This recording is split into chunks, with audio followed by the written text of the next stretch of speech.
Malam ini kita melanjutkan pengajian kitab Bidayatul Hidayah. Pembahasan malam ini yaitu terkait adab kita ya di dalam bersahabat ya. Qala musannif rahimakumullah wa nafa'ana bihi wa bi ulumi fid dharain amin ya rabbal alamin. Wa'lam dan ketahuilah annan nasa sesungguhnya manusia ya ba'daha ula setelah mereka yaitu mereka al-madkurin yang disebut dalam pembahasan sebelumnya yaitu yang berkaitan dengan adab minal alim ya, adabnya seorang yang memahami ilmu wal muta'alim dan juga adab seorang murid atau santri wal walidaini dan adab anak terhadap kedua orang tua. Maka selanjutnya yang akan dibahas yaitu fi haqqika pada hak dirimu. Itu fi haqqika ya khabar muqaddam mubtada muakhar. Itu fi haqqika pada hak dirimu salah satu asnafin ada 3 golongan ya. Jadi setelah mu'alif menjelaskan adabnya orang yang berilmu, adabnya orang yang posisinya sedang belajar ilmu atau yang disebut santri atau murid atau salik ya sudah dibahas semuanya.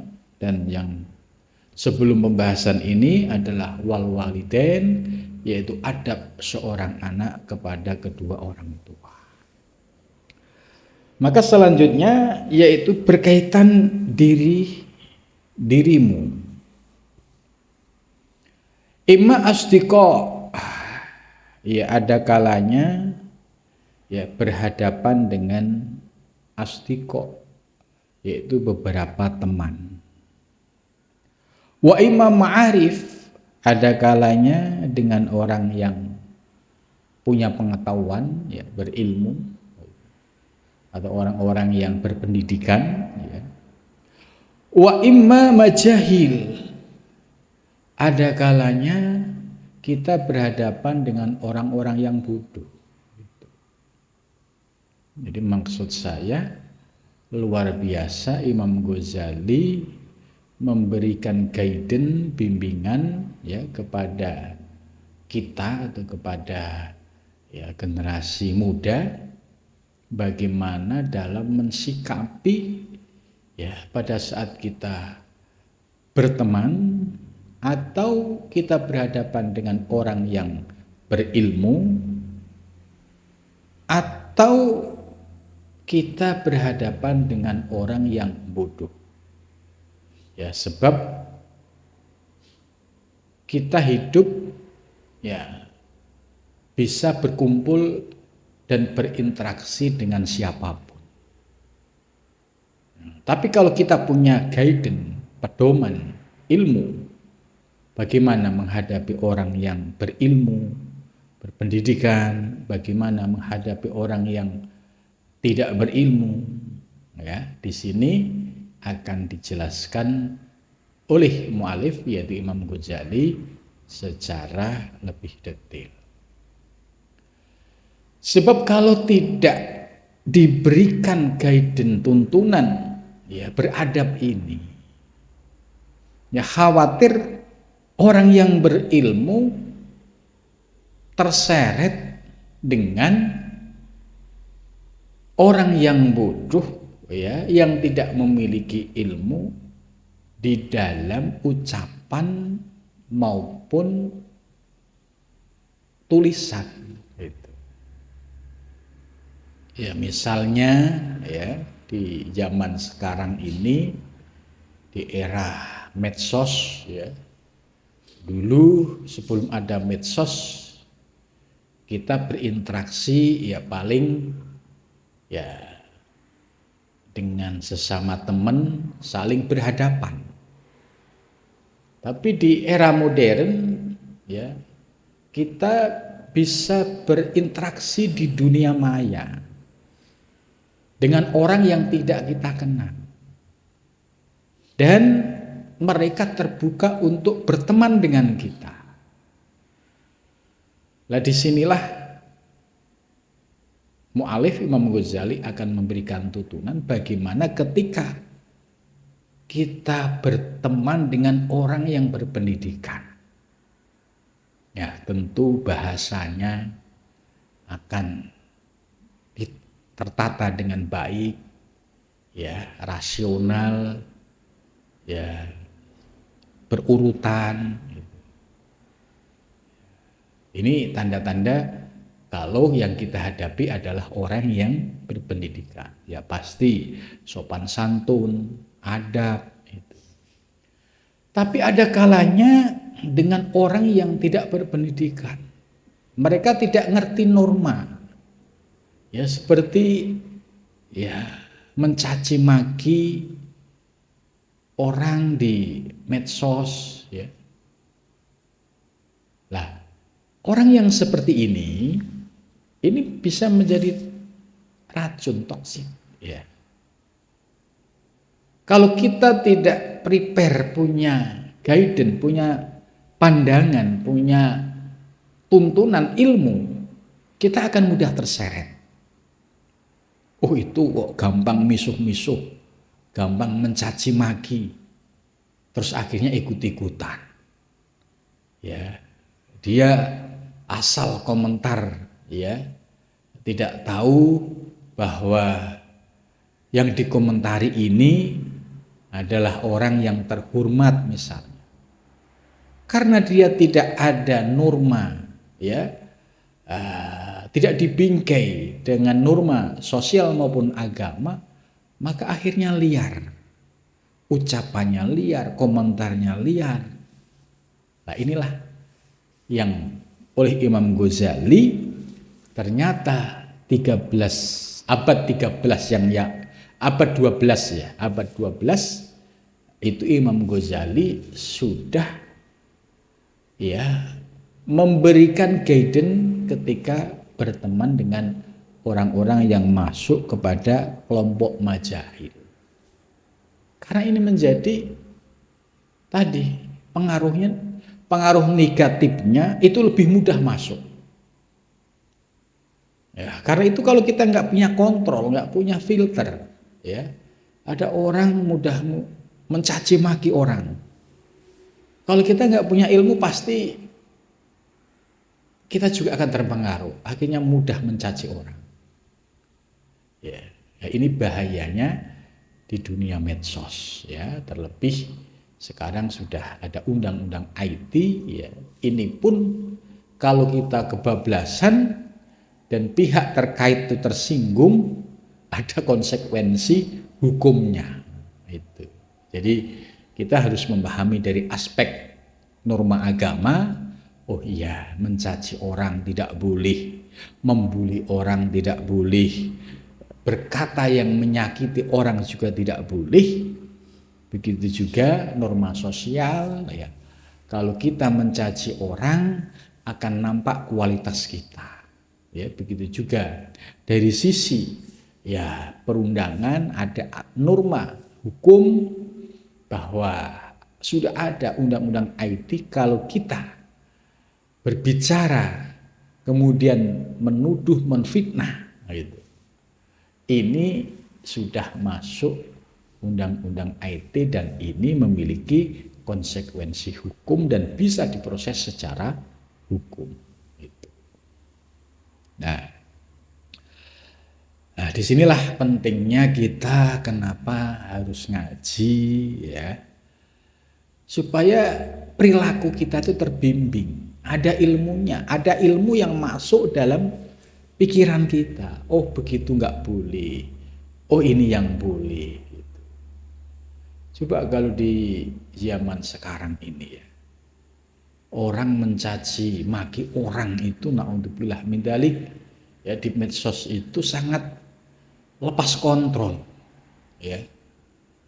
Jadi kayak sudah tidak ada norma lagi.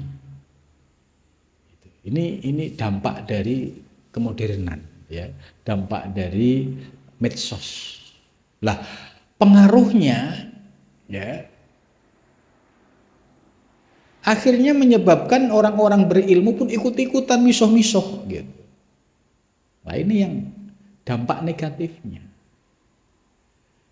Maka di sini Imam Ghazali akan memberikan tip bagaimana menghadapi pertemanan yang tidak baik.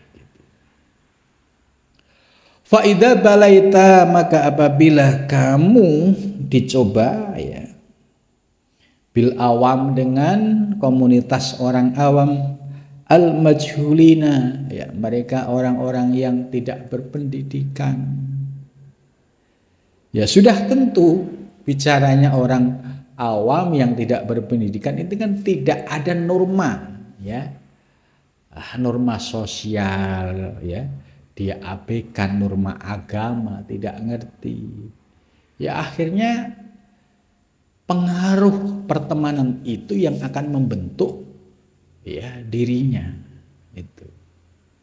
Kalau orang, ya, yang didengar misalnya caci makian, maka dia akan juga mudah untuk mencaci orang.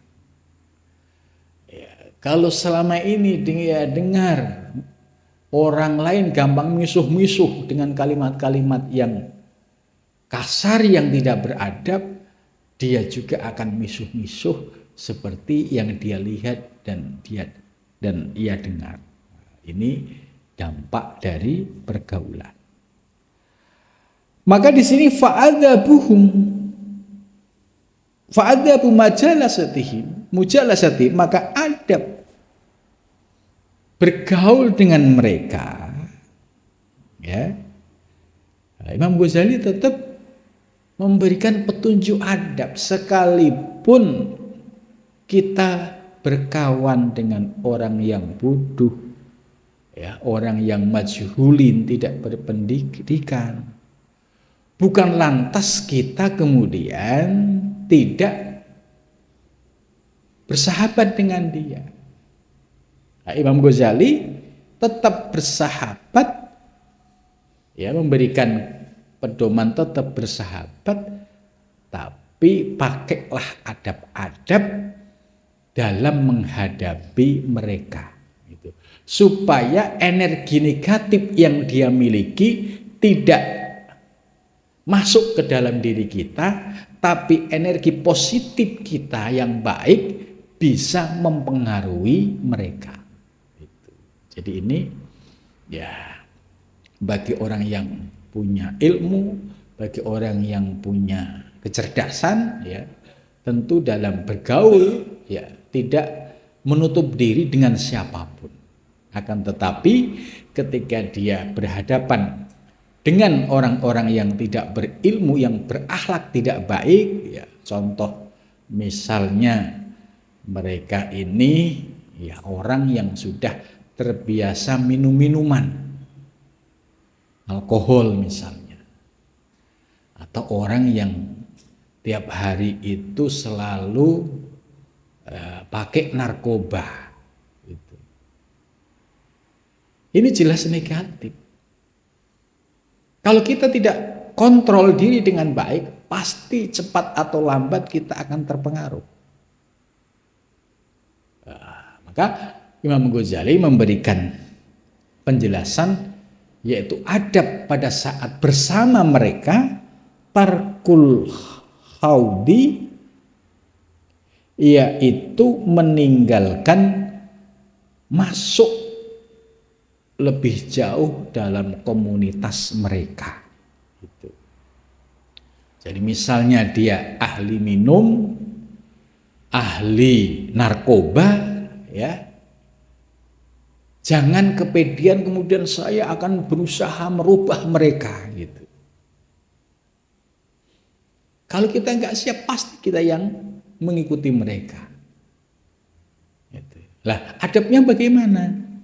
Ya, kita harus terukur. Kalau memang kita, ya, sebatas untuk menjaga hubungan baik ya harus punya batasan.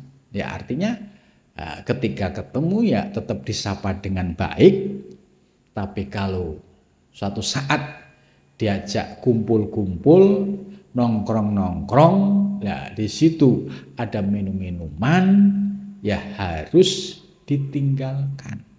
Itu harus ditinggalkan. Di sini tarkul dukhul ma'ahum, beserta mereka.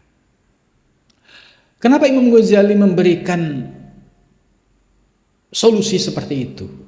Ya, sebab kalau kita tidak punya proteksi diri yang kuat, ya, misalnya di situ dia minum minuman, ya kalau kita ditawarin nggak minum juga nggak enak karena dianggap tidak solidaritas, kemudian disuruh minum sedikit saja, ya awalnya sedikit, gitu. Lambat laun setan masuk, oh nggak apa-apa, ya 1 gelas juga nggak apa-apa. Setelah 1 gelas habis besoknya nggak apa-apa, 1 botol pun nggak apa-apa, gitu. Ya, karena di sini ada 2 kekuatan, yaitu iblis yang ada di dalam diri kita juga akan terus mempengaruhi, sedangkan pengaruh lingkungan tadi, pertemanan tadi, dia juga akan terus mencoba menawar, kemudian memaksa kita untuk mengikutinya. Nah, di sini mu'alif menjelaskan tarkul haudi, yaitu meninggalkan, ya ikut terlibat dalam komunitas mereka. Gitu. Jadi nggak usah ikut geng-gengan lah. Gitu. Kan mereka ini sudah ada komunitas ABC. Ya. Nah, itu kalau kita tidak punya prinsip ikut-ikutan komunitas itu, pasti energi negatif mereka akan masuk ke dalam diri kita dan merusak diri kita. Itu. Maka kalau belum terlibat atau belum pernah masuk dalam komunitas-komunitas yang negatif, ya sama sekali tidak ada manfaatnya, lebih baik menghindar, ya karena lebih selamat. Ini solusi dari Imam Al-Ghazali. Itu. Fi hadisihim, ya dalam komunikasi dengan mereka. Ya kalau ketemu disapa ya disapa, gitu kan. Layaknya sebagai seorang teman. Tapi kalau sudah berkaitan dengan komunitas mereka, misalnya ngajak kumpul-kumpul, gitu ya. Ini harus berusaha sekeras mungkin untuk menghindar. Karena kalau masuk terlibat di dalamnya pasti ya akan menjadi bagian dari mereka dan sulit untuk bisa melepas diri jadi jeratan komunitas yang negatif ini. Dan ini sudah terbukti ya di mana-mana ya. Banyak komunitas-komunitas negatif ini ya yang dibentuk oleh anak-anak muda ya sama sekali ya sulit untuk bisa mempengaruhi kepada kebaikan. Kalau komunitas ini negatif, ya pasti energi negatif yang akan mudah menyebar. Berbeda dengan komunitas yang positif, ya seperti kayak komunitas pengurus remaja masjid, ya atau pengurus kepemudaan yang positif, ya menurut saya itu boleh-boleh saja karena tidak ada energi negatif yang akan mempengaruhi diri kita.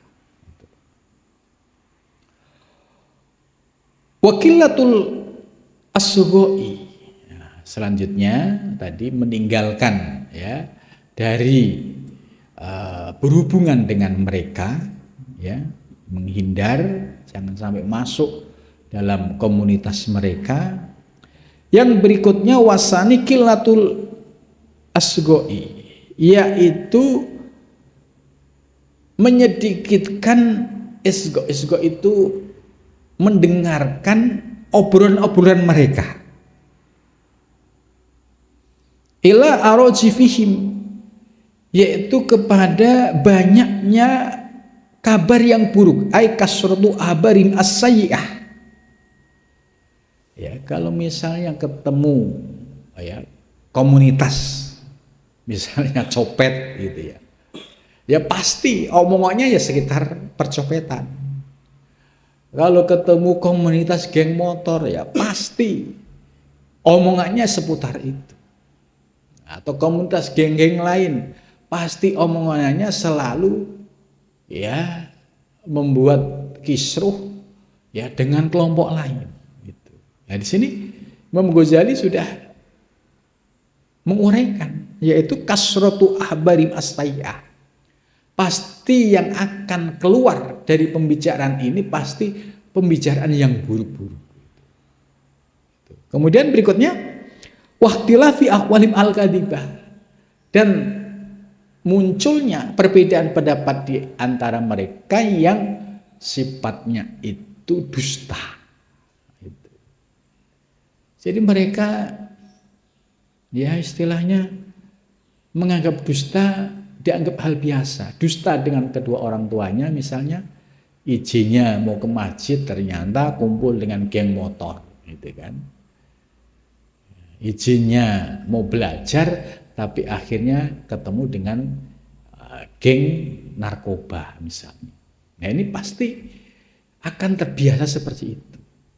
Nah ini oleh mu'alif ya diusahakan semaksimal mungkin yaitu menghindari masuk ya dalam kelompok mereka, dan yang kedua adalah tidak memperhatikan obrolan-obrolan mereka. Artinya jangan sampai obrolan mereka mempengaruhi diri kita ya. Karena tadi efek dari perkumpulan yang negatif, yang positif pasti kalah. Ya, kalau dia dengar yang selalu diucapkan adalah misuh-misuh ya, pasti dia juga akan ikut misuh-misuh gitu. Kalau yang diucapkan oleh mereka itu ya selalu membanggakan diri grup dan mencari kesalahan kelompok lain ya, pasti itu terus yang akan mempengaruhi diri kita. Maka tarkul isgo ya tidak larut memperhatikan mereka dan lebih baik menghindar. Ini jalan untuk selamat dari fitnah ya, bergaul dengan orang-orang yang masuk kelompok bil awam al majhulin. Itu. Ini solusi dari Imam Ghazali ya. Kemudian berikutnya apa? Wasali sudan yang ketiga, at-taghaful amma yajri min su'i al-fadhihim, yaitu meninggalkan atau berpaling dari apa yang biasa mereka lakukan, terutama dari buruknya lafaz mereka, artinya buruknya perkataan mereka, buruknya tulisan mereka, buruknya caci makian mereka gitu. Buruknya kalimat-kalimat jorok mereka gitu. Nah, ini yang ketiga yaitu harus bisa menghindari ya dari apa yang menjadi kebiasaan komunitas-komunitas yang negatif ini. Kemudian yang keempat wal rabi'u al ihtirazu, yaitu menjaga atau menjauhi, tajannub, menjauhi an kasrati liqaihim, dari kebanyakan perjumpaan dengan mereka ya, wal hajatu, dan hajat ilaihim, kepada mereka. Ini. Jadi yang keempat, hindari atau jauhi dari bertemu dengan mereka. Ya, apalagi sampai kumpul-kumpul ya. Ya mungkin pertama nggak apa-apa, ya kedua, ketiga, keempat ya sudah menjadi anggota. Ini Ini bahayanya kalau kita berkumpul dengan komunitas yang energinya negatif. Wal khamisu, dan bermula yang kelima, at-tambihu, yaitu tambih, mengingatkan, ala mungkaratihim, atas kemungkaran mereka, bil lutfi, dengan lembut. Nah, ini tadi yang sudah saya sampaikan di awal. Ya, kita jangan sampai terpengaruh oleh mereka, tapi kita harus punya prinsip kita yang mempengaruhi mereka. Ya. Jangan sampai kita berubah mengikuti mereka, tapi kita harus punya target, punya prinsip, mereka harus kita rubah, ya, mereka harus mengikuti kita. Nah, ini prinsip ini harus kuat. Ya, itu. Jadi yang kelima, at-tambih ala munkarin bil lutfi. Maksudnya mengingatkan atas kemungkaran yang mereka lakukan dengan cara yang lembut. Gitu. Misalnya kalau pas lagi ngomong berdua gitu ya diajak ngobrol dari hati ke hati. Emang manfaatnya apa sih berkumpul dengan mereka gitu kan? Apa kamu nggak kasihan sama orang tuamu gitu yang sudah membiayai sekolah, tapi ternyata kamu bolos, uangmu habis buat kumpul dengan mereka gitu. Ini namanya at-tambih ala munkaratuhim bil lutfi gitu. Nah, terus diingatkan kalau kamu terjerumus dengan mereka, suatu saat misalnya ya ada kejadian ya, kalau geng motor pasti ya ujung-ujungnya berantem dengan kelompok lain. Kalau geng pencopet ya pasti suatu saat akan ketangkep gitu. Kalau dia ya narkoba gitu ya, pasti suatu saat juga akan ketangkep gitu. Lah, diingatkan, coba kalau mau ketangkep, bagaimana sedihnya orang tuamu, gitu kan? Bagaimana penderitaanmu, ya pasti diproses hukum. Berarti kamu sudah menghancurkan masa depanmu sendiri. Gitu. Nah, ini kalau ya terlibat dengan komunitas yang energinya negatif. Jadi ini menurut saya luar biasa ya, Imam Ghazali ya di abad 11-12 sudah memberikan tip bagaimana menghindari pergaulan yang negatif. Ya kalau sekarang itu ya ada geng motor, geng-geng ya percopetan ya, geng-geng narkoba gitu, geng minuman, geng macam-macam, dan semua itu energi negatif. Ya. Nah, ini kalau sampai sudah masuk sulit keluar. Nah, diingatkan dampaknya. Itu kan pasti ada kasus-kasus yang sudah terjadi. Misalnya ya masuk geng A, oh ternyata berantem, terus ada yang mati akhirnya proses hukum, akhirnya masuk penjara. Itu. Ada yang ikut geng narkoba, akhirnya ketangkep, masuk penjara, akhirnya bapak ibunya yang repot. Nah, ini cara untuk mengingatkan orang-orang yang terlibat ya di dalamnya. Jadi harus punya target, harus punya prinsip gitu. Ya, caranya tadi pada saat bisa ngobrol berdua ya, diajak ngobrol dari hati ke hati ya, sehingga energi positif kita itu bisa mempengaruhi.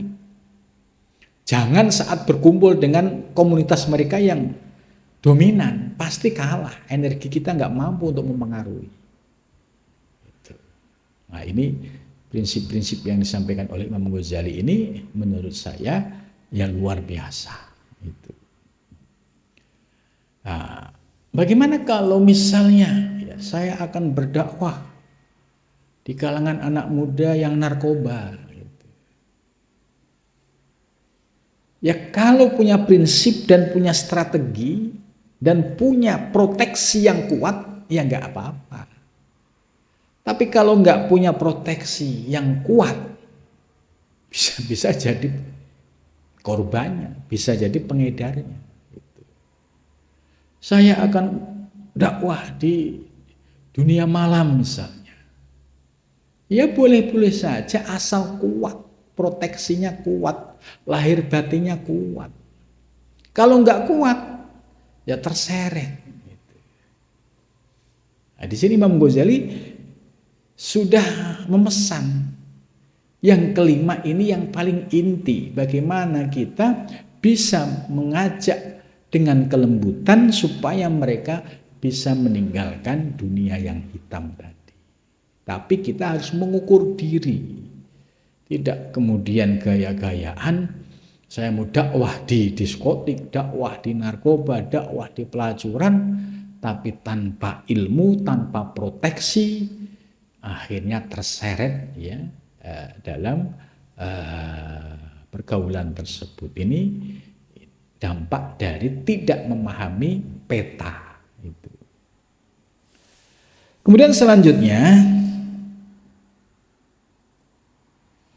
wan nushi dan nasihat itu. Jadi diberikan nasihat yang lembut ya. Kemudian wan nushi dan nasihat-nasihat yang bisa menggugah kesadarannya. Itu. Ya, misalnya ada temennya yang kebacok misalnya, masuk rumah sakit gitu. Ya ditemenilah untuk nengok gitu misalnya. Tapi ketika nemenin nanti ada momen untuk menyadarkan. Tuh lihat tuh kan, gara-gara ya salah pergaulan, akhirnya masuk rumah sakit gitu. Yang bacok masuk penjara gitu. Nah dengan cara seperti ini supaya dia sadar. Yang narkoba juga sama. Apa sih manfaatnya? Misalnya ada temannya yang mati gara-gara narkoba, diajak untuk takziah misalnya, diingatkan, disadarkan tuh.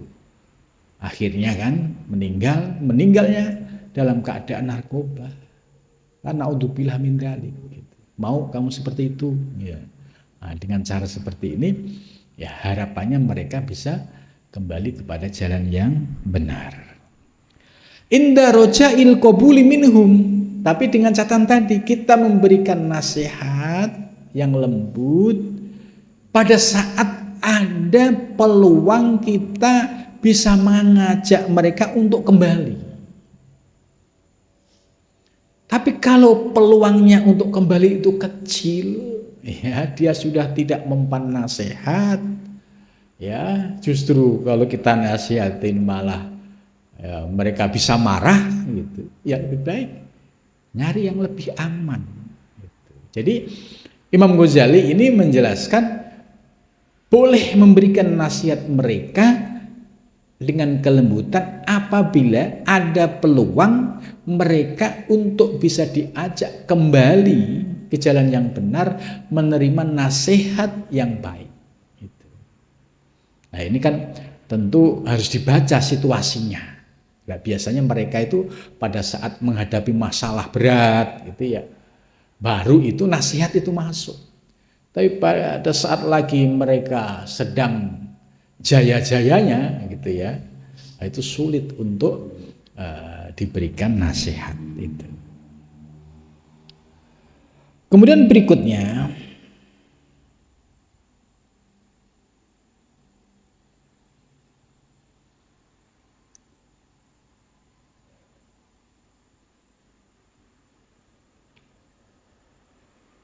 wa amal ikhwan dan adapun ya terkait dengan ikhwan saudara wal asdiqo dan teman fa alaika maka wajib bagimu fihi di dalam mereka ikhwan dan asdiqo wadhifatani ada dua tugas.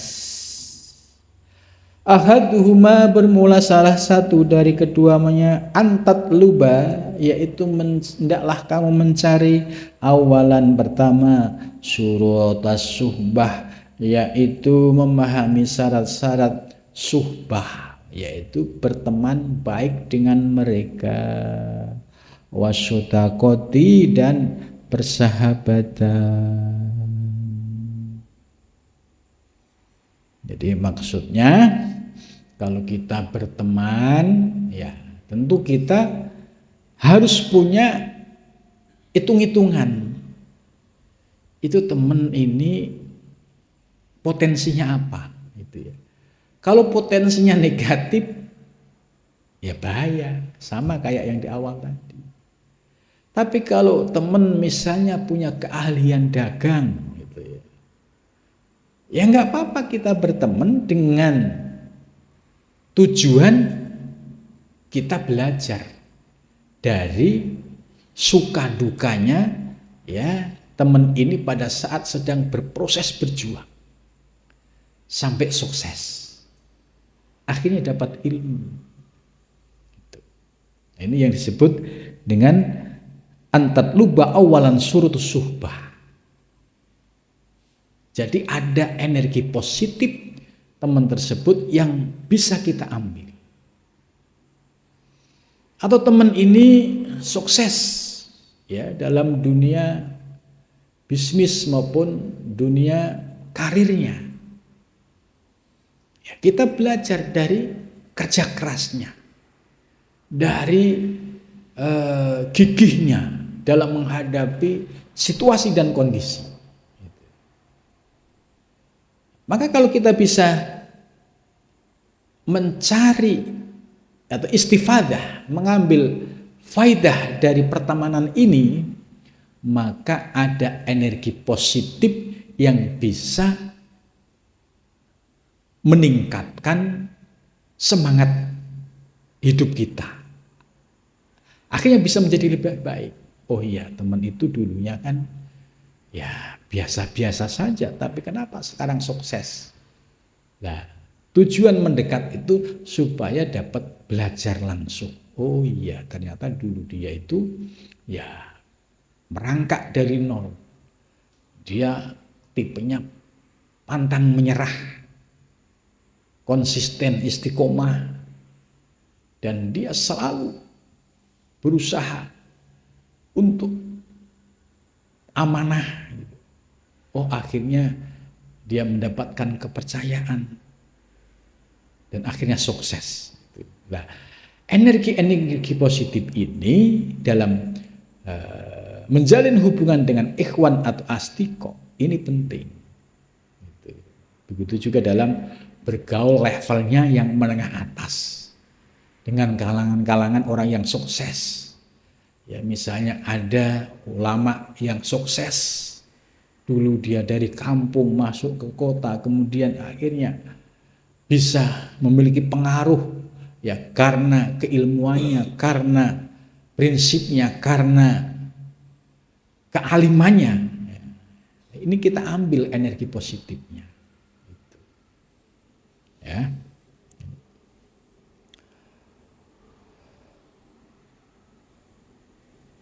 Fala tuakhi illa man yaslukul ikhwah wasudaqah. Jangan sampai kita berteman itu yang tidak ada kebaikan buat diri kita. Jadi buat apa kita membangun pertemanan tapi nggak ada energi positif yang kembali pada diri kita. Kita mau membangun jaringan. Bukalah jaringan seluas-luasnya, tapi jaringan yang positif. Bukalah komunikasi dengan seluas-luasnya dengan orang-orang yang sudah memiliki kesuksesan supaya energi positifnya itu menyemangati diri kita. Itu menjadi catatan Imam Ghazali. Gitu. Jadi wala tu'ahi illa man yasluku lil wahwasudaqah. Jadi jangan sampai kita berteman tapi tidak ada yasluhu lil ikhwah, tidak ada hal-hal positif. Baik kita memberikan positif kepada mereka atau mereka memberikan positif kepada kita. Itu ilaman, kecuali orang yasluhu yang membawa kemaslahatan lil ikhwah, bagi persaudaraan, wasodaqoh, dan pertemanan. Nah, ini catatan penting ini. Jadi buat apa kalau kita berteman dengan orang yang nggak ada energi positif yang manfaat buat kita? Contoh, kita misalnya berteman dengan orang terkenal tapi narkoba gitu, ya pasti mandorotnya banyak gitu. Kita berteman, oh dia dengan orang yang alim, orang yang soleh, orang yang sukses gitu. Atau kita berteman dengan orang pengusaha yang sukses, berkarir dari nol gitu, dan soleh lagi. Artinya ukurannya itu dia kaya raya, sholatnya 5 waktu, kemudian infak zakat sedekahnya tidak pernah berhenti. Ini tanda-tanda orang kaya yang sukses. Kalau hanya kaya tok tapi pelitnya minta ampun, nggak ada energi positif yang kita ambil. Tapi kalau dia kaya raya, ahli sedekah, ahli infak, nah ini kita ingin tahu strateginya bagaimana. Mengapa dia setelah sukses kok ibadahnya semakin mempeng? Oh, ternyata dia sudah memiliki kesadaran. Buat apa kita diberikan harta melimpah oleh Allah kemudian kita melupakan Allah? Buat apa kita diberikan harta yang melimpah tapi hak-hak yang ada pada harta tidak dikeluarkan? Justru ini yang akan mendatangkan murka Allah. Nah, kesadaran ini terbangun dari proses.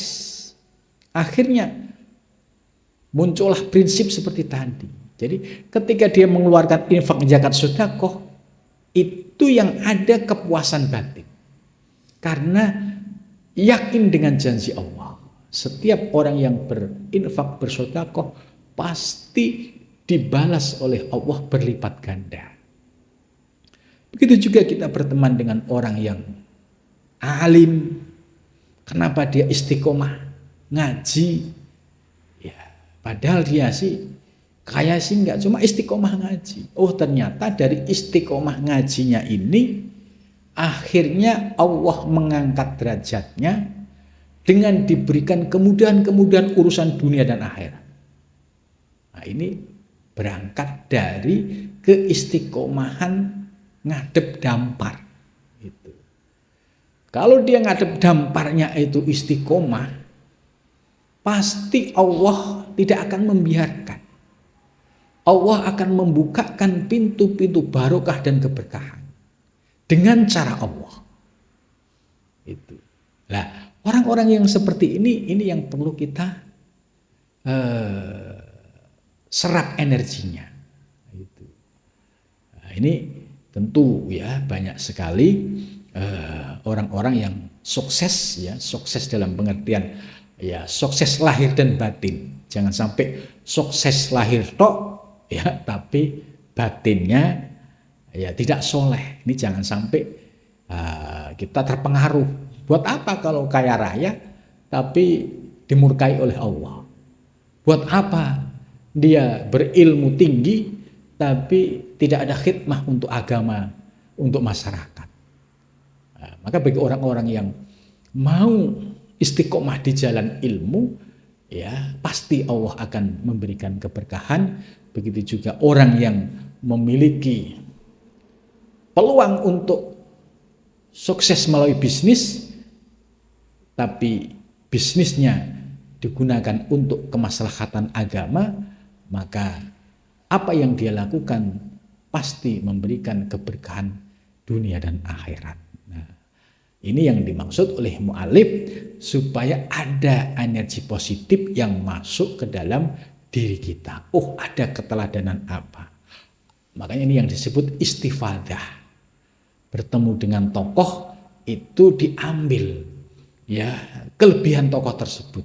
Pasti ada. Kita ambil energi positifnya. Nah, kalau bicara kekurangan ya pasti ada, tapi kekurangan jangan sampai kemudian menghalangi kita untuk beristifadah, mencari kebaikan-kebaikan yang bisa menjadi energi positif kita. Ya.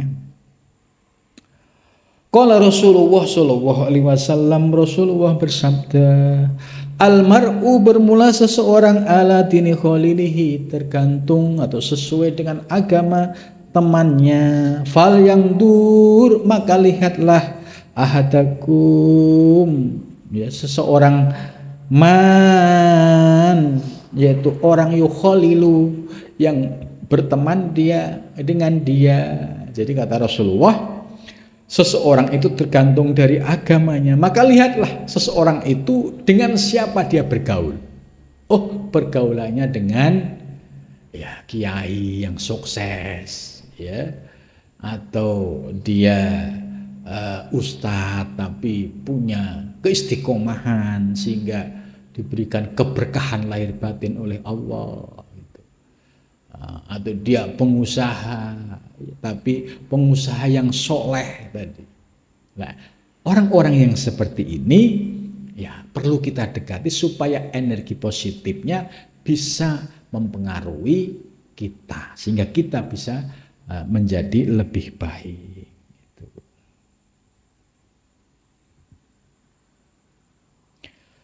Dah wa'lam ya, sampai di sini mudah-mudahan apa yang disampaikan oleh Imam Ghazali bermanfaat ya, terutama di dunia modern seperti sekarang ya.